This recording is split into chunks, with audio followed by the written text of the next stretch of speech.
రాష్ట్రంలో వరదలు దాని పర్యవసనాల విషయంలో ప్రభుత్వం తీరును బీఆర్ఎస్ వర్కింగ్ ప్రెసిడెంట్ కేటీఆర్ ఎండగట్టారు. వర్షాలు వరదల కారణంగా రాష్ట్రంలో మరణించిన వారి సంఖ్య విషయంలో తెలంగాణ ప్రభుత్వం ఎందుకు మౌనంగా ఉందంటూ ఎక్స్ వేదికగా ప్రశ్నించారు. ముఖ్యమంత్రి సహా ప్రభుత్వ పెద్దలు ఎవరూ కూడా ఈ విషయంలో ఎందుకు ఒక్క మాట మాట్లాడడం లేదన్నారు.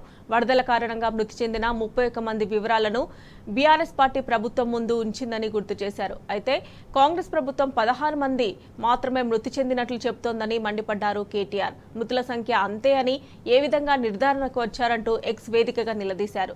ప్రభుత్వ వైఫల్యం కారణంగానే ఇంతమంది చనిపోయారన్న ఆయన బాధితుల పేర్లు వివరాలు ప్రజలకు తెలియాల్సి ఉందన్నారు. తప్పుడు లెక్కలు చెబుతూ కాంగ్రెస్ ప్రభుత్వం తెలంగాణ ప్రజలను అపహాస్యం చేస్తోందని విమర్శించారు. అదేవిధంగా మరణించిన వారి ఒక్కో కుటుంబానికి గతంలో రేవంత్ రెడ్డి డిమాండ్ చేసిన విధంగా 25 లక్షల ఎక్స్గ్రేషియా ఎందుకు ఇవ్వలేదో సమాధానం చెప్పాలన్నారు కేటీఆర్.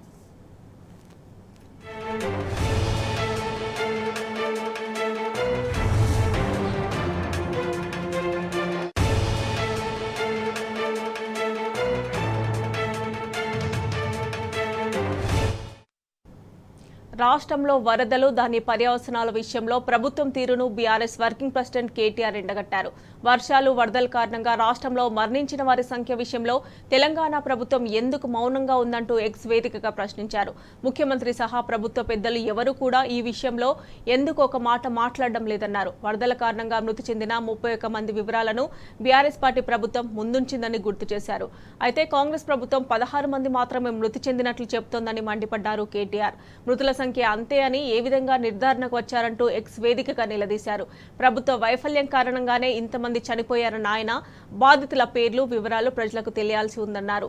తప్పుడు లెక్కలు చెబుతూ కాంగ్రెస్ ప్రభుత్వం తెలంగాణ ప్రజలను అపహాస్యం చేస్తోందని విమర్శించారు. అదేవిధంగా మరణించిన వారి ఒక్కో కుటుంబానికి గతంలో రేవంత్ రెడ్డి చెప్పిన విధంగా 25 లక్షల ఎక్స్గ్రేషియా ఎందుకు ఇవ్వలేదో సమాధానం చెప్పాలన్నారు కేటీఆర్.